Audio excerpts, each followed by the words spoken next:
Hey friends, this is Pastor Scott coming to you as we enter into the fourth and final week of Advent.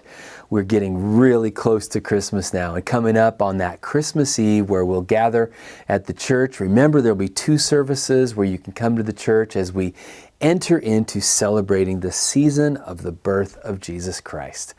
As we enter into this last week of Advent, hopefully you have opportunity in this season to gather with friends, with family, and to really celebrate being together. It's a wonderful time as we think about love for God, love for others, and we gather together with those that we can share that community aspect with. And as we think about that first night, there's some community aspects that maybe are a little different than sometimes the way we think about that first night, at least the way it's been portrayed in a lot of media and various things. But let's think about this. In Luke's Gospel, it talks about that night in which Jesus was born. We know that Luke, the author of Luke and Acts, had become a believer under the ministry of Paul. And then he had traveled with Paul back to the land of Israel, to the Holy Land, and that one of the people that he interviewed as he was putting the gospel message together was Mary, the mother of Jesus. And Mary had some very distinct memories that she shared from that night. So it's pretty cool when we're reading those stories in Luke's Gospel. This is the memories of Mary, the mother of Jesus. But there's some words that are used there, and we kind of get a little bit of a different imagination of some of these things. I shared with you that a lot of our traditions come from medieval Europe and thoughts like that. And one of the ways that they imagined this story was that Joseph and Mary had come and perhaps were looking for an inn for travelers and these kinds of things. But in the first century, things were just a little bit different. So let's unpack this just a little bit as we think about the homes and probably where Mary and Joseph would have stayed.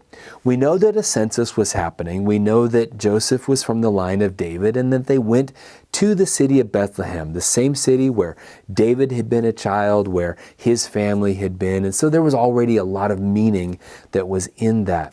Already we have prophecies that the Lord's Messiah would be coming from Bethlehem. But we find that when they get there, in Luke 2:7, it says that when the time came for Mary to give birth, she brought him forth in a manger, in a stable, because there was no room for them in the kataluma. Luke uses this Greek word, kataluma. Now, in the King James, that was translated as inn, because in the 1600s, that's what they thought. Okay, it's like a medieval, like an inn or a place where travelers would stay. But kataluma in the first century didn't really mean inn. In fact, it doesn't mean that even in Luke's Gospel. In Luke 10:32, we have the story of the Good Samaritan. The Good Samaritan finds the man who'd been beat up, puts him on his donkey, and brings him to an inn, a place where there would be shelter for travelers. But that's the Greek word pandoxeon. Okay, so it's a very different Greek word. But we do find this same word, kataluma, used in Luke 22:11. Jesus tells his disciples, "Go into Jerusalem and find where we're going to celebrate the Passover together, and I want you to find the owner of the house and ask where the kataluma is, where we can celebrate the Passover." Well, that's often translated as upper room or guest room.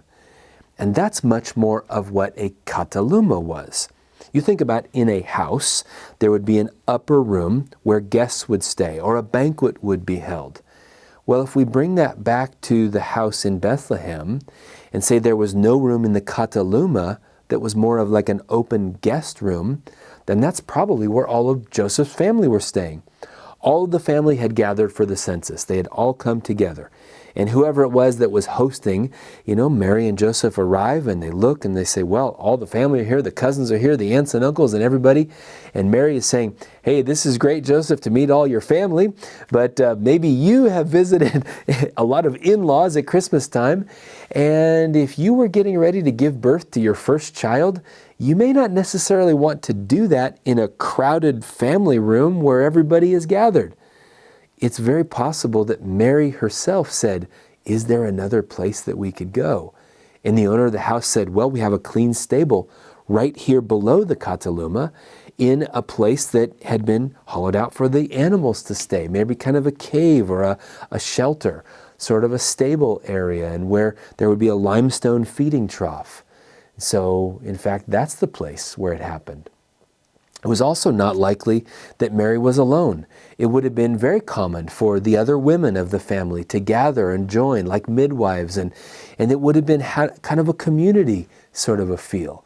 Maybe Joseph would have been there, maybe he would have been with the men and then brought in as Jesus was born. So if we really think about how this came about, it was probably a family celebration. It was probably a community celebration in which Jesus, yes, was brought forth in a stable, but then the family of Joseph would have been there around to gather. So if you go back and read in Luke chapter 2, you will find that if we carefully read that a lot of those elements of an innkeeper who says, well, there's no room. I know it's part of a lot of our kids' programs and all of those various things, but those are kind of imaginations that aren't really there in the story. I prefer to think of it as something that would have been a family gathering, a place where Mary and Joseph were being cared for by family, and it would have been a bit more of a family celebration. And then the shepherds would have come in with joy, and there would have been an incredible time in which that whole household would have celebrated the arrival of Jesus. So anyway, if you think about all of these things, that it would have been a beautiful community time, and I hope that you are having that same time with family, with friends around, celebrating the arrival of Jesus as we also look forward to His second coming. So may God be with you as you celebrate anew, afresh, maybe with new understandings of what God has come to provide for us in the gift of His Son Jesus, our Messiah and soon coming King. Merry Christmas. May God be with you in this Christmas season.